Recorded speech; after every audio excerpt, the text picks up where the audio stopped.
നമസ്കാരം പ്രിയപ്പെട്ടവരെ. ഇന്ന് മാർച്ച് 9, 2026.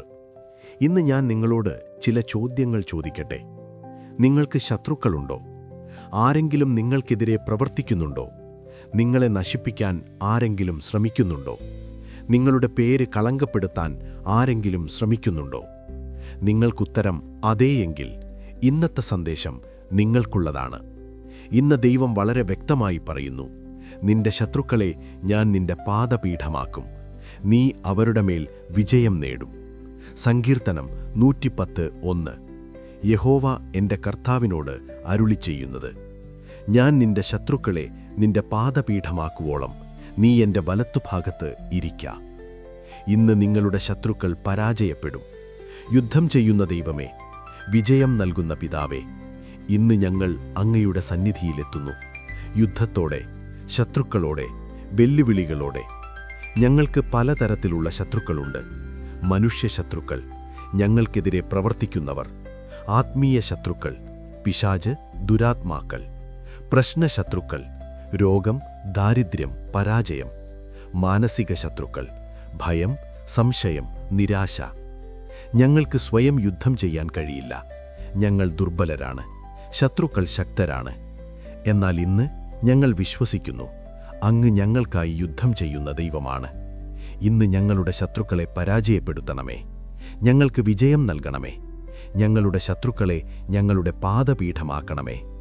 ഈ സന്ദേശം കേൾക്കുന്ന എല്ലാവർക്കും വിജയം നൽകണമേ. യേശുവിൻ്റെ ശക്തമായ നാമത്തിൽ പ്രാർത്ഥിക്കുന്നു. ആമേൻ. ചോദ്യം 1. ശത്രുക്കൾ ആരൊക്കെയാണ്? പ്രിയപ്പെട്ടവരെ, നമുക്ക് വ്യത്യസ്ത തരത്തിലുള്ള ശത്രുക്കളുണ്ട്. മനുഷ്യശത്രുക്കൾ, ജോലിസ്ഥലത്ത് നിങ്ങളെ നശിപ്പിക്കാൻ ശ്രമിക്കുന്നവർ; കുടുംബത്തിൽ നിങ്ങൾക്കെതിരെ പ്രവർത്തിക്കുന്നവർ; സമൂഹത്തിൽ നിങ്ങളെ കളങ്കപ്പെടുത്തുന്നവർ; ബിസിനസ്സിൽ നിങ്ങളെ തകർക്കാൻ ശ്രമിക്കുന്നവർ. സങ്കീർത്തനം 27:2. ദുഷ്പ്രവൃത്തിക്കാർ എൻ്റെ മാംസം തിന്നുവാൻ എൻ്റെ നേരെ വരുമ്പോൾ എൻ്റെ വൈരികളും ശത്രുക്കളും ഇടറിവീഴും. ആത്മീയ ശത്രുക്കൾ, എഫേസ്യർ 6:12 വ്യക്തമാക്കുന്നു, നമ്മുടെ പോരാട്ടം ജഡരക്തങ്ങളോടല്ല, വാഴ്ചകളോടും അധികാരങ്ങളോടും ഈ ലോകാന്ധകാരത്തിൻ്റെ അധിപതികളോടും സ്വർഗത്തിലെ ദുഷ്ടാത്മസേനയോടുമത്രേ. പിശാച് നമ്മുടെ പ്രധാന ശത്രു. ദുരാത്മാക്കൾ നമ്മെ ആക്രമിക്കുന്നവ. ആത്മീയ ശക്തികൾ നമ്മെ എതിർക്കുന്നവ. പ്രശ്നശത്രുക്കൾ, രോഗം നമ്മെ ആക്രമിക്കുന്നു. ദാരിദ്ര്യം നമ്മെ തളർത്തുന്നു. പരാജയം നമ്മെ നിരുത്സാഹപ്പെടുത്തുന്നു. കടം നമ്മെ അടിമപ്പെടുത്തുന്നു. മാനസിക ശത്രുക്കൾ, ഭയം നമ്മെ തളർത്തുന്നു. 2 തിമോത്തിയോസ് 1:7. ദൈവം ഭയത്തിൻ്റെ ആത്മാവല്ല നൽകിയത്. സംശയം നമ്മെ ദുർബലപ്പെടുത്തുന്നു. നിരാശ നമ്മെ തോൽപ്പിക്കുന്നു. നീരസം നമ്മെ നശിപ്പിക്കുന്നു. ചോദ്യം 2. ശത്രുക്കൾ എന്തു ചെയ്യുന്നു? അവർ ആക്രമിക്കുന്നു. നിങ്ങളുടെ സമാധാനത്തെ ആക്രമിക്കുന്നു. നിങ്ങളുടെ സന്തോഷത്തെ ആക്രമിക്കുന്നു. നിങ്ങളുടെ ആരോഗ്യത്തെ ആക്രമിക്കുന്നു. നിങ്ങളുടെ സമ്പത്തിനെ ആക്രമിക്കുന്നു. നിങ്ങളുടെ കുടുംബത്തെ ആക്രമിക്കുന്നു. അവർ നശിപ്പിക്കാൻ ശ്രമിക്കുന്നു. യോഹന്നാൻ 10:10. കള്ളൻ മോഷ്ടിപ്പാനും അറുത്തുകളവാനും നശിപ്പിപ്പാനുമല്ലാതെ വരുന്നില്ല. അവർ കളങ്കപ്പെടുത്തുന്നു. നിങ്ങളുടെ പേര് കുത്സിതമാക്കുന്നു. നിങ്ങളുടെ സാക്ഷ്യം നശിപ്പിക്കുന്നു. നിങ്ങളുടെ സ്ഥാനമാനം താഴ്ത്തുന്നു. അവർ തടയുന്നു. നിങ്ങളുടെ പുരോഗതി തടയുന്നു. നിങ്ങളുടെ അനുഗ്രഹം തടയുന്നു. നിങ്ങളുടെ വിജയം തടയുന്നു. ചോദ്യം 3. എന്തുകൊണ്ട് ദൈവം നമുക്ക് ശത്രുക്കളെ അനുവദിക്കുന്നു? നമ്മെ പരീക്ഷിക്കാൻ. 1 പത്രോസ് 7:7.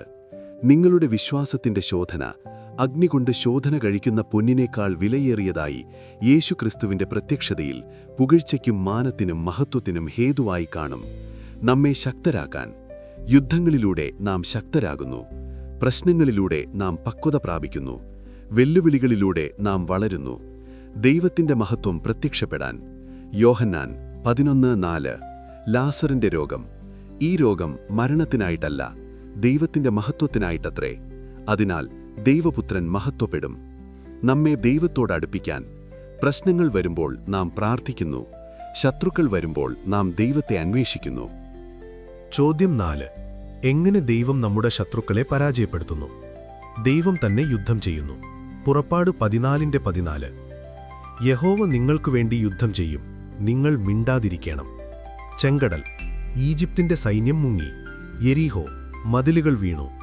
യഹോശാഭാത്ത്, 3 സൈന്യങ്ങൾ പരസ്പരം നശിച്ചു. 2 ദിനവൃത്താന്തം 20:15. യുദ്ധം നിങ്ങളുടേതല്ല, ദൈവത്തിൻ്റേതത്രേ. ദൈവം ശത്രുക്കളെ ലജ്ജിപ്പിക്കുന്നു. സങ്കീർത്തനം 35:4. എന്റെ പ്രാണനെ അന്വേഷിക്കുന്നവർ ലജ്ജിച്ച് അമ്പരന്നു പോകട്ടെ. എനിക്ക് ദോഷം ചിന്തിക്കുന്നവർ പിന്തിരിഞ്ഞ് നാണിച്ചു പോകട്ടെ. ദൈവം ശത്രുക്കളെ ചിതറിക്കുന്നു. സങ്കീർത്തനം 68:1. ദൈവം എഴുന്നേൽക്കുമ്പോൾ അവന്റെ ശത്രുക്കൾ ചിതറിപ്പോകുന്നു. അവനെ ദ്വേഷിക്കുന്നവർ അവന്റെ മുൻപിൽ നിന്ന് ഊടിപ്പോകുന്നു. ദൈവം ശത്രുക്കളെ പാദപീഠമാക്കുന്നു. സങ്കീർത്തനം 110:1. ഞാൻ നിന്റെ ശത്രുക്കളെ നിന്റെ പാദപീഠമാക്കുവോളം. പാദപീഠം അർത്ഥം കാൽ വയ്ക്കുന്ന സ്ഥലം, പൂർണ്ണ വിജയം, സമ്പൂർണ്ണ കീഴടക്കൽ. യോശുവ 10:24. യോശുവ ഇസ്രയേലിന്റെ എല്ലാ പുരുഷന്മാരെയും വിളിച്ച് തന്നോടുകൂടെ പോയിരുന്ന യോദ്ധാക്കളുടെ തലവന്മാരോട് അടുത്തുവന്ന് ഈ രാജാക്കന്മാരുടെ കഴുത്തിൽ കാൽവെപ്പിൻ എന്നു പറഞ്ഞു.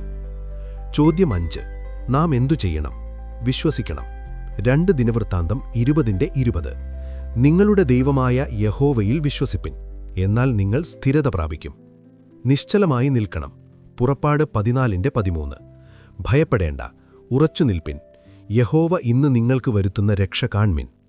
നിശ്ചലമായി നിൽക്കുക അർത്ഥം പരിഭ്രമിക്കരുത്, സ്വന്തം വഴിക്ക് പോകരുത്, ദൈവത്തെ കാത്തിരിക്കുക. പ്രാർത്ഥിക്കണം. യെഹിസ്കിയാവ് പ്രാർത്ഥിച്ചു. 1,85,000 അശ്ശൂര്യർ ഒറ്റ രാത്രിയിൽ മരിച്ചു. 2 രാജാക്കന്മാർ 19:35. ആരാധിക്കണം. യഹോശാഭാത്ത് ആരാധിച്ചു. ശത്രുക്കൾ പരസ്പരം നശിച്ചു.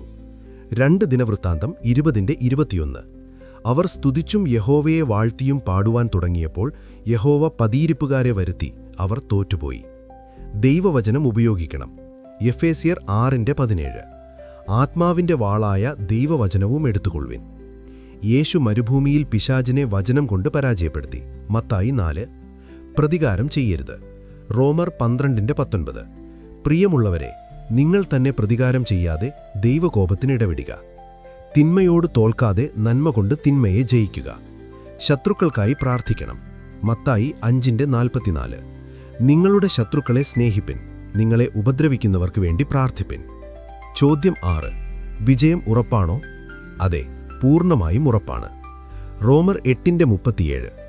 നമ്മെ സ്നേഹിച്ചവൻ മുഖാന്തരം നാം ഇവയിൽ എല്ലാറ്റിലും ജയിച്ചവരത്രേ. 1 കൊരിന്ത്യർ 15:57. നമുക്ക് ജയം നൽകുന്ന ദൈവത്തിന് സ്തോത്രം. 1 യോഹന്നാൻ 4:4. നിങ്ങളിലിരിക്കുന്നവൻ ലോകത്തിലിരിക്കുന്നവനേക്കാൾ വലിയവനല്ലോ. 1 യോഹന്നാൻ 5:4. ലോകത്തെ ജയിക്കുന്ന ജയം ഇതുതന്നെ, നമ്മുടെ വിശ്വാസം. വിജയം ഉറപ്പാണ്. കാരണം ദൈവം നമ്മോട് കൂടെ. യേശു നമുക്കായി മരിച്ചു ഉയർത്തു.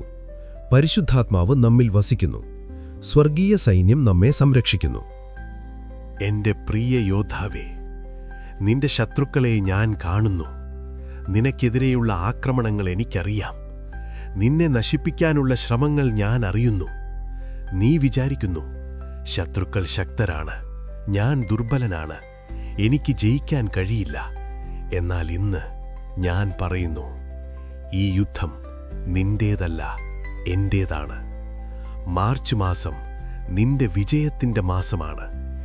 ഇന്നു മുതൽ ഞാൻ നിനക്കായി യുദ്ധം ചെയ്യുന്നു. ഞാൻ നിന്റെ ശത്രുക്കളെ പരാജയപ്പെടുത്തുന്നു. ഞാൻ അവരെ ലജ്ജിപ്പിക്കുന്നു. ഞാൻ അവരെ ചിതറിക്കുന്നു. ഞാൻ അവരെ നിന്റെ പാദപീഠമാക്കുന്നു. നീ കാണും, നിനക്കെതിരെ പ്രവർത്തിച്ചവർ പരാജയപ്പെടുന്നത്, നിന്നെ നശിപ്പിക്കാൻ ശ്രമിച്ചവർ തോൽക്കുന്നത്, നിന്റെ പേര് കളങ്കപ്പെടുത്തിയവർ ലജ്ജിക്കുന്നത്. നീ ചെയ്യേണ്ടത് വിശ്വസിക്കുക, ഞാൻ യുദ്ധം ചെയ്യുമെന്ന്.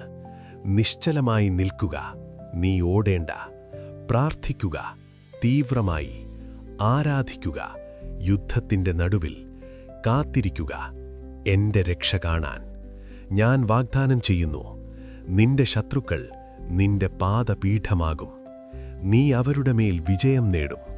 നിന്റെ വിജയം സമ്പൂർണമായിരിക്കും. യുദ്ധം ചെയ്യുന്ന നിന്റെ ദൈവം. പുറപ്പാട് 15:3. യഹോവ യുദ്ധവീരനാണ്. യഹോവ എന്നാകുന്നു അവന്റെ നാമം. നിങ്ങളുടെ ശത്രുക്കളെ തിരിച്ചറിയുക. ആരൊക്കെ, എന്തൊക്കെ എഴുതുക. യുദ്ധം ദൈവത്തിന് കൊടുക്കുക. ദൈവമേ, ഈ യുദ്ധം അങ്ങേക്കേൽപ്പിക്കുന്നു. അങ്ങ് എനിക്കായി യുദ്ധം ചെയ്യണമേ. നിശ്ചലമായി നിൽക്കുക. പ്രതികരിക്കരുത്, പ്രതികാരം ചെയ്യരുത്. വിശ്വാസത്തിൽ നിൽക്കുക. ദിനംപ്രതി പ്രഖ്യാപിക്കുക, യഹോവ എനിക്കായി യുദ്ധം ചെയ്യുന്നു. എന്റെ ശത്രുക്കൾ പരാജയപ്പെടുന്നു. സ്തുതിയിൽ തുടരുക. യുദ്ധത്തിന്റെ നടുവിൽ സ്തുതിക്കുക. ശത്രുക്കൾക്കായി പ്രാർത്ഥിക്കുക. അവർക്ക് ക്ഷമിക്കുക. അവർക്കായി പ്രാർത്ഥിക്കുക. യേശുക്രിസ്തുവിന്റെ നാമത്തിൽ ഞാൻ പ്രഖ്യാപിക്കുന്നു, യഹോവ എനിക്കായി യുദ്ധം ചെയ്യുന്നു. ഈ യുദ്ധം എന്റേതല്ല, ദൈവത്തിൻ്റേതാണ്.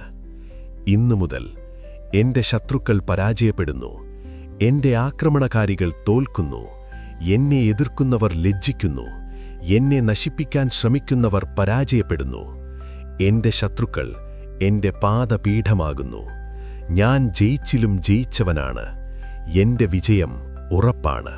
ഞാൻ വിശ്വാസത്തിൽ നിൽക്കുന്നു. മാർച്ച് എന്റെ വിജയത്തിന്റെ മാസമാണ്. യുദ്ധം ചെയ്യുന്ന യേശുവിന്റെ നാമത്തിൽ ആമേൻ, ആമേൻ, ആമേൻ. യുദ്ധവീരനായ ദൈവമേ, എല്ലാവർക്കും വിജയം നൽകണമേ. ശത്രുക്കളാൽ ആക്രമിക്കപ്പെടുന്നവർക്ക് വിടുതൽ, യുദ്ധത്തിലുള്ളവർക്ക് വിജയം, തോൽവി അനുഭവിച്ചവർക്ക് പുനഃസ്ഥാപനം. എല്ലാവരുടെയും ശത്രുക്കൾ പാദപീഠമാകട്ടെ.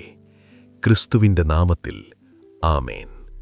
നിങ്ങളുടെ ശത്രുക്കൾ പരാജയപ്പെടുന്നു. വിജയം നിങ്ങളുടേതാണ്.